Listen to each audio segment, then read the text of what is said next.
ازيكم عاملين ايه؟ يلا بينا نعمل قرص الافران بالسمسم والسكر، سهله ولذيذه جدا وهشه وطريه زي الافران وانضف كمان، لانك على الاقل عارفه معموله بزيت او سمنه انواعهم ايه. تعمليها للفطار، تاخديها كسناكس، تديها للاولاد في اللانش بوكس. احنا مستنيين ايه؟ يلا بينا نشوف عملناها ازاي.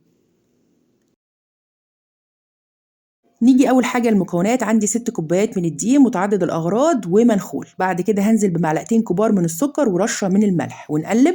بعد كده هنزل بمعلقه خميره كبيره ومعلقه بيكنج باودر صغيره، معلقتين كبار من اللبن البودر، وكوبايه من السمنه على الزيت بدرجه حراره المطبخ، ممكن تستخدمي زيت بس. بعد كده هنزل بمعلقه صغيره من الخل كمحسن للخبز. هنقلب كل المكونات دي وبعد كده هنبدأ نعجن. هننزل بقى باللبن، كوباية من اللبن الدافي هنحطها بالتدريج، وطبعا ممكن نستخدم أكتر أو أقل على حسب نوع الدقيق بتاعك. هنبدأ نعجن لحد ما العجينة تبقى ما بتلزقش وتلم معانا. هنا بدأت ما تلزقش وتلم، هنحتاج 5 دقايق كمان عجن. وهنا العجينة بتاعتنا بقت جاهزة. هنغطيها بالستريتش وبعد كده هنغطيها بفوطة مطبخ وهنسيبها تخمر لمدة حوالي ساعة، وممكن تحطيها في دولاب المطبخ بما إننا في الشتاء فتتخمر أسرع. نيجي بعد كده العجينة بتاعتنا كانت خمرت وتضاعف حجمها ما شاء الله، واضح جدا. بعد كده هبدأ أخدها عشان أشكلها على شكل رول ويكون متساوي في الحجم. ممكن تشكليها زي ما تحبي، أهم حاجة يكون متساوي أو قريب جدا في الحجم. بعد ما شكلت الرول هبدأ بقى أقطع قطع متساوية في الحجم، يعني على قد ما تقدري. وبعد كده هاخد كل قطعة وهعملها بالشكل ده عشان تعمل لي كور. بعد كده هخلص أنا الكمية المتبقية دي مع نفسي. بعد العجينة بتاعتي ما اتشكلت هبدأ أحشيها. عندي سكر وممكن أحط سكر على دقيق. هغطي العجينة عشان ما تنشفش، وهبدأ أخد كل قطعة كده وهفردها وأحط جواها السكر أو السكر والدقيق زي ما تفضلي، وهبدأ أقفلها بالشكل ده. أهم حاجة تكون مقفولة معايا كويس جدا، وهبدأ أفردها.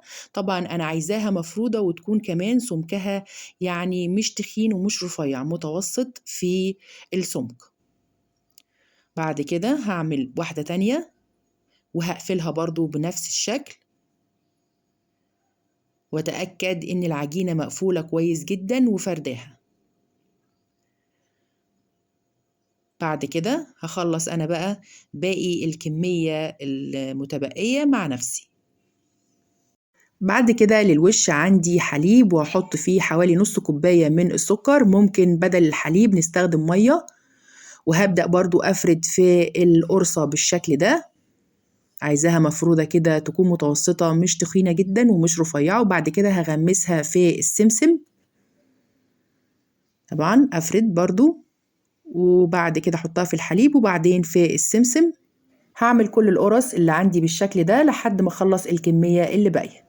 بعد كده هاخد الصينية بتاعتي في فرن متسخن قبل كده حوالي 10 دقايق في الرف اللي في الوسط على درجة حرارة 180 لمدة تلت ساعة مع المتابعة.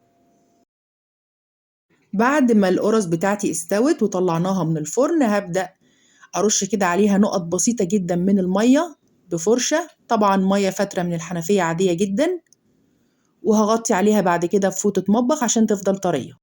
ودي بقى قرص السمسم والسكر اللي عملناها، لذيذة جدا وهشة وطرية. يا سلام بقى لو جنب كوباية شاي أو كوباية شاي بلبن، حاجة تانية خالص. جربوها وقولوا لي في التعليقات.